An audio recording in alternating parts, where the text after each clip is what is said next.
You don't have a money problem. You've got a system problem. And the truth is, most people are trying to live a 2025 life using a poverty operating system from 1995, or worse, one passed down from generations that never had wealth. They see the strength of the listen to me, you were never meant to struggle financially your whole life. You weren't born to chase money. You were born to create it. But you can't create what your mind hasn't been programmed to allow. That's why you must upgrade your money operating system. The same way a computer slows down when it's overloaded with outdated software, your finances stall when your belief system is corrupted by fear, doubt, and scarcity.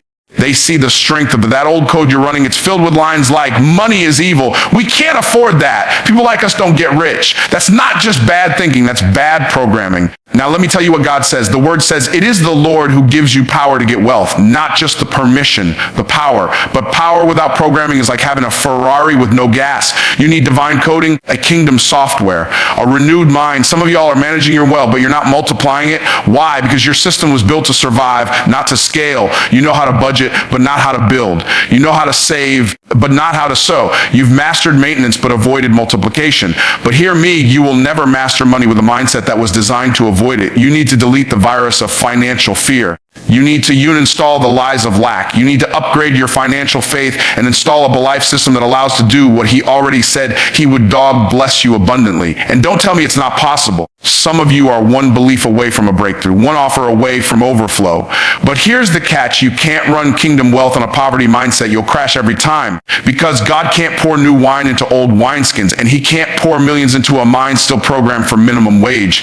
This is not about greed. It's about assignment. You can't feed the hungry if you're hungry. You can't fund the vision if you can't even fund your rent. You've been called to do more, but you must become more to handle it. So today is your moment. Today is your turning point. They stop patching up your broke mentality and upgrade the whole system. Choose to think like multiplier. Choose to believe like a builder. Choose to operate like a steward of abundance. Because when you finally upgrade your operating system, money will no longer master you. You will master it. You don't realize it yet, but your money struggles aren't because of your income, your background, or your job title. It's because the system running your financial life is outdated. It's old code. And as long as you keep operating with the same default settings that were installed in you years ago by your parents, your school, your environment, and maybe even your church, you'll keep getting the same results. Just like a computer trying to run today's software with a system from 2001, your life will glitch, freeze, and fall short of the abundance you were created for. You see, people don't just live paycheck to paycheck because of low income. They live that way because they're in only operating sustained survival. When you're running on old code, you manage money based on fear, not vision. You make decisions from a mindset of protection instead of multiplication. You talk yourself out of investing. You delay building your dream. You settle for less because you were trained to believe less was all you deserved from childhood. Many of us were programmed with scarcity language. We can't afford that. Money doesn't grow on trees. Rich people are greedy. Just be grateful you have anything at all. These sound like harmless sayings, but they are commands, lines of code written in your subconscious, and you don't rise above your code, you execute it. So even when opportunities show up, your default response is hesitation. Even when doors open, you don't walk through them boldly. You peek through them afraid of what's on the other side. Why? Because your money system isn't built for increase. It's built for protection. That's the system you inherited. And now it's a system you're stuck in. But it wasn't built by God. It was built by people who didn't know better. People who were just trying to survive. They did the best they could what they had. But that doesn't mean you have to stay trapped in the same cycle. You were born in it, but you don't have to be bound by it. Think about it. A person born into a financially struggling family will often develop habits and beliefs that reflect that experience. They don't ask, how can I earn more? They ask, how can I spend less? They don't seek to expand. They try to shrink. They don't look for ways to invest. They look for coupons. And there's nothing wrong with wisdom and stewardship, but when your entire framework is built around fear of not having enough, you'll never take the kind of bold steps that create more than enough. That's because your system only knows one command: play it safe. But wealth is never created in safety. Wealth is created in vision, in boldness, in uncomfortable obedience, in stepping into opportunities that stretch you. And your current system will fight that every step of the way because it's not programmed for increase. It's programmed for security. Let's go deeper. A computer with outdated software can't even understand new instructions. You click a link and it says, update required. Same with your financial life. You hear a message about abundance and wealth building, and your system immediately throws up error messages. That's not for me. That's too risky. God wouldn't want me to have that. These are not random thoughts. These are programmed responses written by years of repetition and reinforced by your surroundings. You think it's humility, but it's limitation. You think it's wisdom, but it's bondage. And until you rewrite the code, you will sabotage every blessing God tries to bring into your life. You'll pray for increase, but refuse to receive it. You'll desire financial freedom, but still operate like a slave to your past. You'll hear about new possibilities, but your system will crash under the weight of them because it doesn't recognize abundance as normal. It treats it as a virus. Now ask yourself, where did this code come from? Who installed it? What beliefs were passed down to you that you never questioned? What assumptions about money did you absorb that you never challenged? If you grew up hearing that rich meant being greedy, then even when you start making money, they see the strength of feel guilty about it. You'll find ways to lose it, sabotage it, or give it away irresponsibly, not because you're unwise, but because your system isn't aligned with increase. You're operating on conflict. You desire abundance, but your system rejects it. You want to rise, but your program pulls you down. Until you upgrade your system, your default will always override your desire. That's why mindset work is not optional. It's essential. You don't get rich by accident. You get rich by installing a new code, deleting the lies, and rewriting your financial framework with truth. And the truth is God wants you free, not just spiritually, but financially. He gave you the power to get wealth, not just so you could have more, but so you could do more, give more, impact more. But that power is no good to someone whose system can't process it. That's why some of you feel stuck. You have potential, but no program. You have desire, but no direction. You have vision, but no operating system that supports it. And you can't override your system with motivation. You have to upgrade it with revelation. That's the shift. And until you make it, money will always be a mystery. Abundance will always feel out of reach. And wealth will feel like something meant for someone else. Poverty is not your identity. It's not your destiny, and it's certainly not your inheritance from God. Poverty is a program. It's a set of beliefs, behaviors, and habits that have been installed into your mind by repetition, environment, and experience. And just like any program, it can be uninstalled, overwritten, and replaced. But the danger is most people don't even know they're running a poverty program. They've lived it so long, it feels normal. But it feels like truth, but it's not truth. It's just familiar. When you grow up in lack, when all you see is struggle, when money is always a source of stress, you start believing that struggle is a part of life. You start accepting that lack is your portion. You settle into, you adapt to it, and eventually you defend it. That's the most dangerous part. You begin to defend the very thing that's been limiting your life. You defend poverty by calling it humility. You defend poverty by spiritualizing it, saying things like, I don't need much, I'm content. When deep down you're frustrated, you're tired of the stress, and you wish something would change, you defend poverty by attacking people who have more. You say things like, well, they must be doing something shady, or money changes people, or they're materialistic, when really what you're witnessing is the result of someone who broke out of the program that's still holding you hostage. They see, and if you don't break that cycle, you'll pass it on. Poverty isn't just a program you run, it's a virus you spread. If you don't reprogram your thinking, your children will inherit your fears. They'll pick up your limitations. They'll echo your same language of lack. Because children do what you say, they download who you are. See, poverty teaches you to think in terms of cost, not value. It teaches you to shrink instead of stretch. It either shrinks you to avoid risk instead of recognizing opportunity. It wires your brain to stay small, to stay within the boundaries of just enough. You budget, not from abundance, but from anxiety. You don't ask, how much can I earn? You ask, how little can I survive on? You don't dream in color, you settle in grayscale. And the worst part is, you start to believe that this is all life has to offer, that this is as good as it gets. But God never designed you to live under the weight of lack. He designed you for dominion. He designed you to be a lender and not a borrower, the head and not the tail, above only and not beneath. But that promise requires a different program. That promise requires you to uninstall poverty mindset and download the thinking of kings and priests. You can't live in kingdom provision while operating on a poverty operating system. They are incompatible. That's why so many believers stay broke. They love God, they serve, they pray, but they haven't changed the way they think. They're trying to receive $1 million promise with a minimum wage mindset. And that kind of system can't sustain abundance. Even when they get a little increase, they mismanage it, they lose it, they sabotage it, because their program only knows how to function in lack. It can't interpret surplus. It treats overflow as a threat. It tells them, you better spend it quick, or you don't deserve this. This won't last. And so they get pulled back to where their mind is most comfortable. Struggle. Because even when your heart wants more, your mind will always return to what it knows. That's why poverty isn't just about money. It's about mindset. It's not about your income. It's about your inner world. See the strength of it's the way you see yourself, the way you see God, the way you see opportunity. It's a lens, a filter, and until you remove it, everything you look at will be distorted. You'll see risk where there's reward. You'll see loss where there's leverage. You'll see impossibility where there's invitation. And this is exactly what the enemy wants, to keep you blind, stuck, afraid to believe, afraid to build, afraid to become. But once you recognize the program, you can reject it, you can rewrite the script, you can choose to believe something new. You can install new truths like wealth is my inheritance. Money is a tool, not a temptation. I am called to create, not just consume. I was born multiply, not just manage. The moment you shift from seeing poverty as a permanent place to seeing it as a removable program, everything changes. You stop asking, why can't I get ahead? And start asking, what beliefs are holding me back? You stop resenting the wealthy and start learning from them. You stop selling for less and start preparing for more. You realize that it's not just about grinding harder. It's about thinking better. It's not just about hustling more. It's about healing deeper. Because poverty is often rooted in wounds. Wounds of rejection, unworthiness, fear, shame. And if you don't address those wounds, you'll always return to the familiar dysfunction of not enough. Even when more than enough is available, you can't just change your actions. You have to change your architecture. You have to rebuild the structure of your thinking, brick by belief by belief. You have to confront the lies that were planted in your mind and replace them with the truth of God's word. You have to surround yourself with new voices, new conversations, new environments that reinforce abundance and expansion, not fear and failure. You need to create a new atmosphere where wealth is normalized, where increase is expected, where overflow is celebrated. Because the more you expose yourself to new levels, the less power the old program has over you. The more you renew your mind, the more you'll begin to attract what aligns with your upgraded identity. The more you delete the scarcity scripts, the more room you make for new downloads, ones based on purpose, power, and provision. Belief is not a suggestion, it's a blueprint. It is the architecture of your financial reality.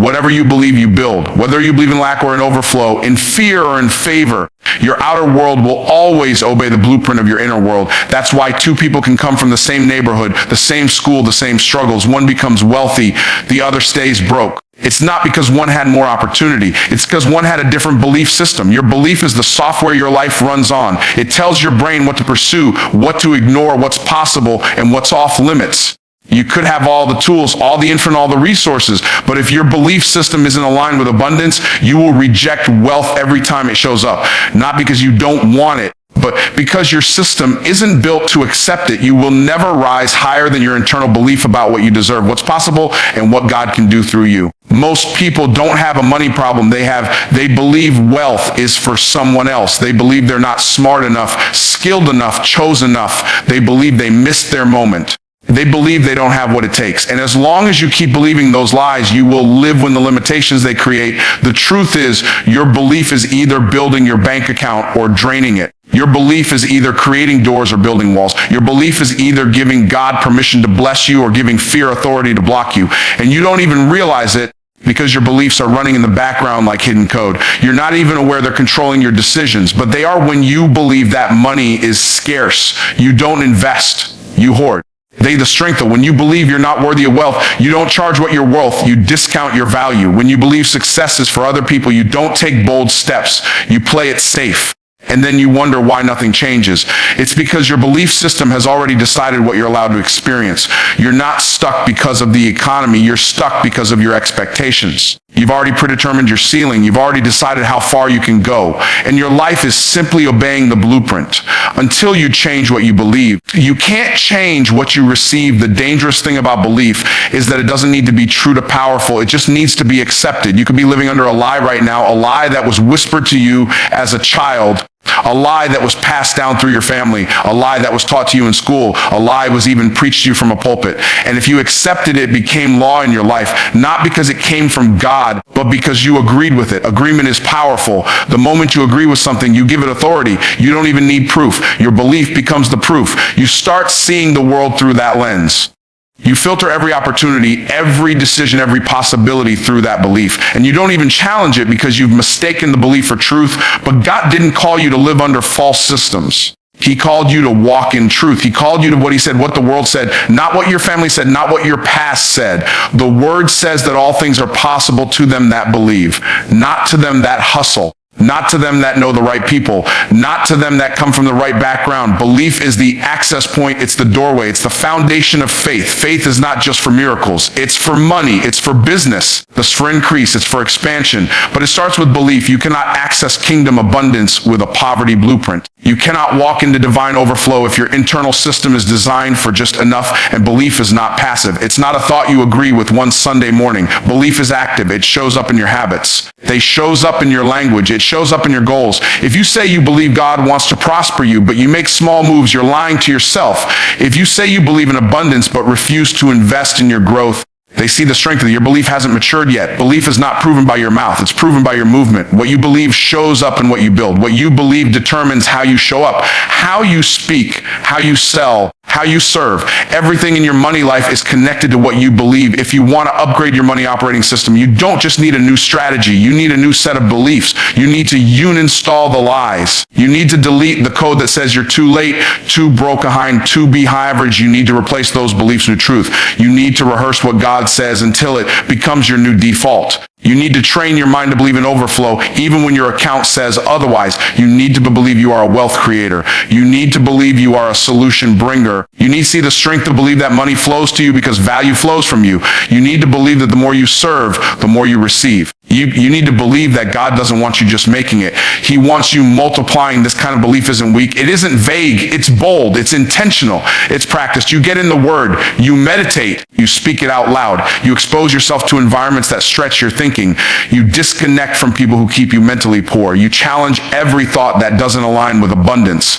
You become a guardian of your belief system because you understand that your belief is your builder. Whatever you believe, you will build. So if you don't like what you see in your money life, it's time to go back to the blueprint and rewrite it with boldness, with truth, with authority, with the mindset of someone who was never called to live in lack. Wealth does not begin in your bank account. It begins in your belief system. It doesn't start with the dollars in your hand. It starts with the thoughts in your head. Before it shows up in your finances, it has to take root in your thinking. That's why you can give two people the same amount of money and one will multiply it while the other mismanages it. It's not about the money. It's about the mindset. And if your mind isn't aligned with increase, then increase will never be sustained in your life. You don't attract wealth with effort alone. You attract wealth by becoming the kind of person who can handle it. And that starts with how you think. If your thoughts are small, your results will be small. If your mind is cluttered with confusion, your finances will reflect that chaos. Your money follows your mindset like a shadow follows the body. So if you want to change your financial outcome, you must first change your mental input. Too many people are trying to chase money without changing their mind. They want more, but they still think like less. They say they want overflow, but they function in fear. They pray for breakthrough, but they speak like someone still bound. You can't break into new levels with old thoughts. You can't walk into abundance carrying a mindset of limitation. You can't step into your promised land while thinking like Egypt. The Israelites got out of slavery, but the slavery didn't get out of them. That's the same story for many people today. They've left the physical struggle, but mentally they're still living under survival. They still think small, still hesitate to invest, still talk themselves out of opportunities, still fear having too much. That's not a money issue, that's a mindset issue. And until the mind is renewed, the money can't be upgraded. Your mind is a magnet. It's either pulling resources towards you or pushing them away based on the dominant thoughts you carry. If your thoughts are filled with guilt about money, you'll never let yourself receive it freely. If your thoughts are programmed with fear of wealth, you'll subconsciously repel it. If your thoughts tell you that you're not worthy of success, you'll sabotage every step that gets you closer. You can be brilliant, talented, gifted, and anointed, but if your mind isn't trained for increase, you'll keep shrinking from the very things you're praying for. You'll keep missing doors that were already open. You'll keep staying stuck in patterns that look spiritual on the outside but are really rooted in mental poverty because the mind has not caught up with the blessing. Wealth starts in the secret place of the soul. It begins in the unseen parts of you. It starts with how you see yourself, how you see your value, how you see your ability to produce. You must begin to see yourself not just as a worker but as a creator. Not just as a servant, but as a solution. You must shift your identity from someone who waits for opportunities to someone who creates them. That shift doesn't come through external change. It comes through internal transformation. You must rehearse new thoughts, speak new truths, install a new narrative, because the old one is keeping you broke. The old story you keep telling yourself about why it won't work, why you're behind, Why you're not ready, that story is writing your financial future every single day. Until you rewrite that story, you'll keep reliving the same struggle in different seasons. Most people don't lose money because they're lazy. They lose it because they never developed the mental framework to sustain it. Their thinking was not built to steward wealth. Their thoughts were not conditioned for abundance. They were raised in lack, surrounded by lack, trained in lack. So when wealth shows up, it feels foreign, it feels wrong, it feels like an identity crisis, and the mind rejects anything that doesn't match its internal settings. So even if your goals are big, if your thinking is small, your life will shrink back to what your mind is most comfortable with. You can't out-earn your self-image. You can't outperform your inner program. You will always revert back to the level your mind accepts as normal. That's why mindset work is not a motivational tool. It's a foundational law. It's not just about thinking positive. It's about reprogramming your entire internal operating system.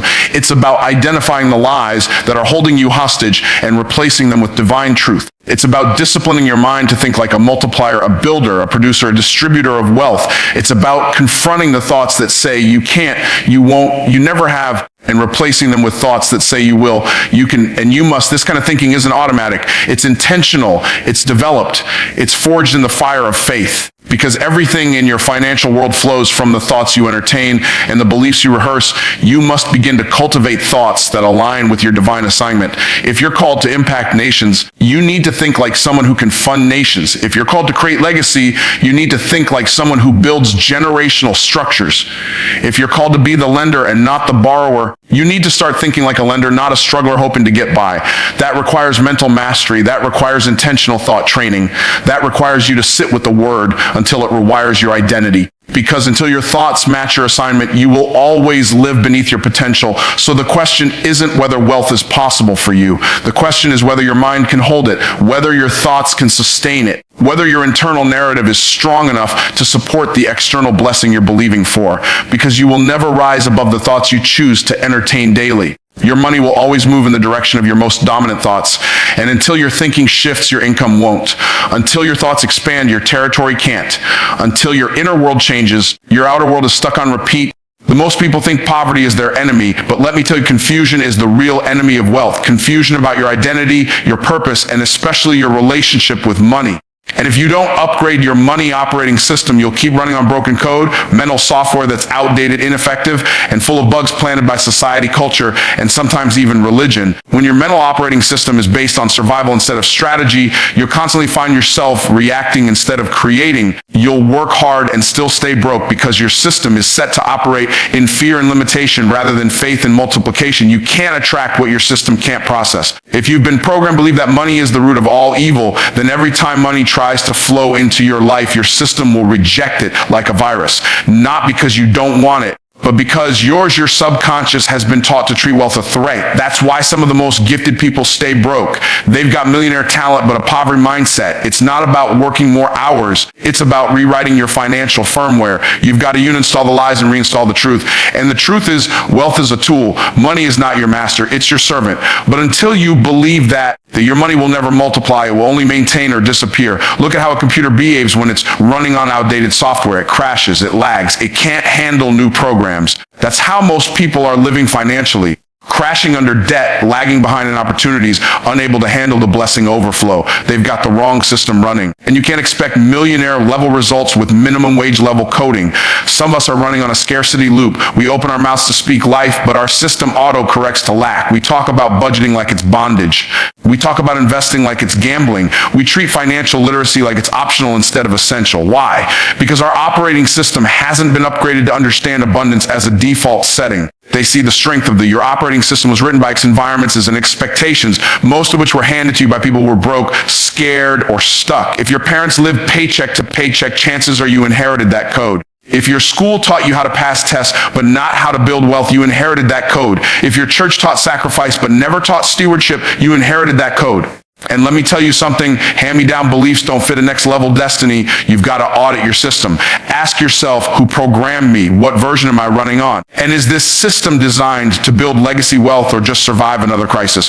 See, wealth isn't just about having more money. It's about having a new operating system that governs how you think, speak, act, and expect. It's about setting defaults that align with dominion, not desperation. It's about deleting files called, I can't afford it, and replacing them with, how can I afford it? It's about installing apps that track your growth. and not your failure. And that means upgrading your language, your associations, and your habits, because you don't rise to your goals. You fall to your systems. And if your system says save but never sow, hoard but never invest, the work hard but never rest, you'll live in cycles, not harvest. Money doesn't change who you are. It magnifies who you are.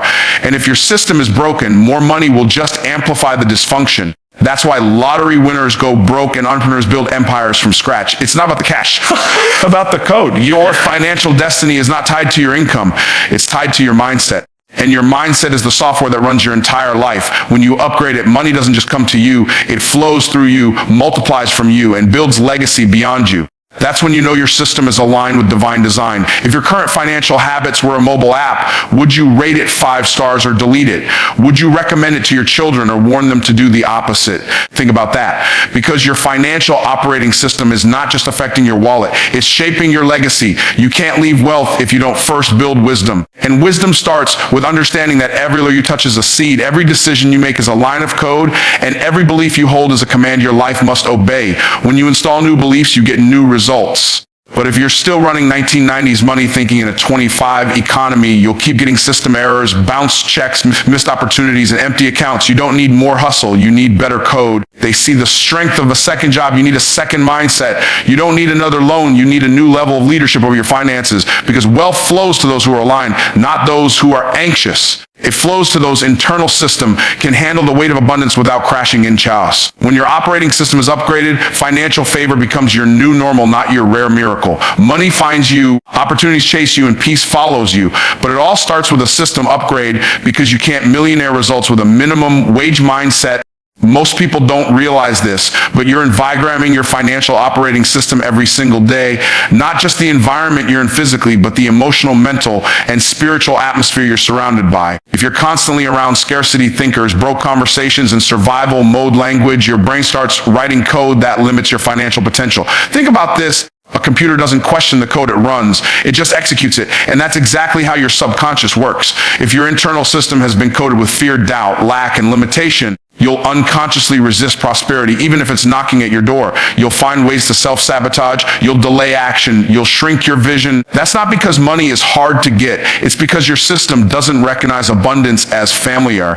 And whatever isn't familiar to your system, it will treat as a threat. This is why you can read all the books, go to all the seminars, and still stay broke, because until you reprogram the atmosphere you're breathing in, you'll keep reinstalling old software. Some of you are trying to build millionaire lives with minimum wage environments. You can't expect a luxury lifestyle to download inside a toxic, confused, or complaining cleanmate. That's like planting a seed in dry, cracked soil and wondering why it won't grow. You've got to cultivate the environment where your wealth can take root and multiply. You've got to install an atmosphere of faith, vision, and conviction. What conversations are you allowing around you? Are people feeding your vision or feeding your fear? Are you in rooms where you feel small or rooms where you're being stretched? The atmosphere you allow is either fertilizing your financial future or suffocating it. You cannot rise above the environment you're loyal to. If your environment is always about bills, problems, gossip, and struggle, then your mindset begins to normalize that. Struggle becomes your operating system. You wake up expecting the same lack you experienced yesterday. You anticipate rejection. You expect low income, not because it's your destiny, but because it's your conditioning. They see the strength that you become so accustomed to drought, you've stopped believing for the rain, and your brain will always seek consistency with what it's been taught. So if lack is familiar, abundance feels unsafe. But here's the revelation: you can change your environment before your bank account ever changes. Start speaking abundance even when you're surrounded by lack. Start honoring wealth even when you haven't yet touched it. Stop saying, I can't afford that, and start saying, how can I afford that? One question shuts your mind down. The other activates your creative flow. And when your language starts changing, your environment starts shifting. You don't have to wait for a mansion to live like royalty. You can begin upgrading your money operating system by changing your spiritual and mental climate right now. The kingdom mindset says, I create the atmosphere. I don't wait for it to appear. You must also understand that the most powerful environment is not external, but internal. What do you meditate on daily?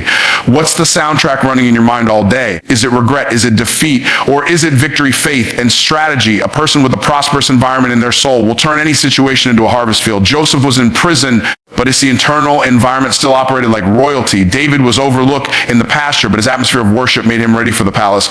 Ruth lost everything, but her posture of humility and movement placed her in position for destiny. In each of those stories, their external circumstances didn't define them. Their inner climate did. And that's the system you need to upgrade first, your inner world, because as a man within his heart, so is he. You need to be so intentional about your environment that even silence becomes strategic. You can't afford to just chill in mediocrity. You can't waste hours consuming social media, Netflix, or gossip and expect your financial system to elevate. Every single minute you spend in an atmosphere of doubt is a minute where your destiny is being delayed. Your environment should be a laboratory for abundance, not a lounge for excuses. You need mentors who challenge you, not just friends who comfort your dysfunction. You need books that style your thinking, rooms that demand your faith, and goals that force you to confront your limitations. Because see, your current environment is either confirming your old identity or inviting your new one. If you want to upgrade your money operating system, you've got to do an environment audit. Look around. What do your habits say about your environment? What do your words say about your atmosphere? What are you tolerating that's actually training your brain to settle? Don't just wish for wealth. Install the atmosphere that makes wealth inevitable. Prosperity isn't a miracle. It's a manifestation of alignment. You align your heart, your habits, and your environment with abundance, and wealth begins to chase you down. But it all starts with atmosphere. That's the seed of every upgrade. Change the air you breathe, and you change the future you build. Most people never realize that their financial struggles are not due to a lack of resources, but a lack of revelation. They've been programmed with a limited, broken, outdated money operating system, a mindset that runs silently in the background, dictating every financial decision. That system says things like, money is hard to get, rich people are greedy, or God wants me to struggle so I stay humble. But let's be clear, God never designed you for poverty. He designed you for stewardship, dominion, and increase. But if you're running the wrong system, you'll resist the very increase He's trying to give you. If your money oath is based on fear, guilt, or lack, then even when opportunity knocks, you won't recognize it. You'll treat promotion like a threat. You'll self-sabotage right before your breakthrough. That's how powerful your internal programming is. It governs your behavior without your permission. And until you rewire it, you'll stay stuck at the level of life your mind is conditioned to tolerate. When someone upgrades their money operating system, the first thing that changes is how they perceive value. The poor think in terms of cost. The wealthy think in terms of value and return. The poor ask, how much does it cost? The wealthy ask, what will it return? See, your system determines your questions, and your questions determine your decisions. If your system is limited, your questions will be rooted in fear. But if your system is abundant, you'll start asking faith-filled future-based questions. You'll start saying, how can I multiply what I have? Who can I partner with? What skill can I develop that pays me forever? When your system is outdated, you'll keep asking for discounts instead of developing disciplines. You'll keep trying to save your way to wealth, not realizing that saving without strategy is just organized poverty. Wealthy people don't just save, they invest, they multiply, they assign their money a mission, but that requires a new system. That requires a new mental map. One of the most overlooked signs that your money operating system needs an upgrade is how you handle discomfort. If your programming says pain is bad, you'll avoid the very growth that leads to prosperity. But if your programming says discomfort is the path to dominion, then you'll embrace the stretch. You'll invest when it feels scary. You'll tithe when it doesn't make sense. You'll sow in famine. Because a renewed system isn't run by sight, it's run by vision. It's not run by fear, it's run by faith. The old system will say, wait until it's safe. But the new system says, move when God says move. The old system will say, you're not ready. But the new system says, if He called you, He qualified you. The old system keeps you reacting to life. The new system causes you to command it. That's the difference between surviving and stewarding. When you operate on survival mode, you're always one crisis away from collapse. But when you operate from kingdom alignment, you're one decision away from overflow. Another key part of upgrading your system is understanding that your money is not just a tool, it's a test. God will not give you what you pray for, He will give you what you can steward. And stewardship starts in the mind. If your mental hard drive is cluttered with fear, poverty, trauma, and generational dysfunction, then every financial seed will be choked out by weeds. You can't just attend wealth seminars. You've got to uninstall poverty programming. That means you've got to stop quoting scriptures about lack out of context. That means you've got to stop feeling guilty for wanting more. That means you've got to start seeing wealth as worship. Because when you multiply what God gave you, you honor Him. But when you bury it in the ground of fear, you insult His intention. Your money owes must be upgraded to think multiplication, not preservation, expansion, not fear, legacy, not just lifestyle. God is trying to bring you into a land flowing with milk and honey, but your current system is programmed for just enough. You've got to uninstall Egypt before you can handle Canaan. Now, here's something most people miss. Your environment is either upgrading or corrupting your system every day. If you stay around people who think small, you'll think small by default. Not because you want to, but because your system will adapt to stay accepted. That's why wealthy people protect their circles. That's why they pay to be in rooms that stretch them. Because proximity is programming, and your mind is a sponge. It soaks up whatever it's surrounded by. If you want to upgrade your system, you've got to upgrade your conversations. You've got to listen to voices that challenge your limits. You've got to read books that rewrite your beliefs. You've got to be in atmospheres where abundance is normal. Your current income is a reflection of the system you're running and the circles you tolerate. If you upgrade your system, you'll outgrow your current level, not by force, but by design, because wealth is attracted to systems. And the more you refine your system, the more you align with overflow. The final layer of your money operating system is your identity. If you still see yourself as a struggler trying to survive, your mind will reject opportunities that contradict that identity. But when you start seeing yourself as a steward, as a builder, as a vessel of kingdom wealth, everything changes. Identity is the root folder of your OS. It determines what beliefs are allowed to run and which ones get deleted. If you don't shift your identity, no tactic or tool will last. You'll keep going back to broke because your mind thinks that's home. But if you shift who you are, your system will start attracting what you deserve. Because wealth isn't just what you pursue, it's what you become aligned to receive. And alignment starts in your operating system.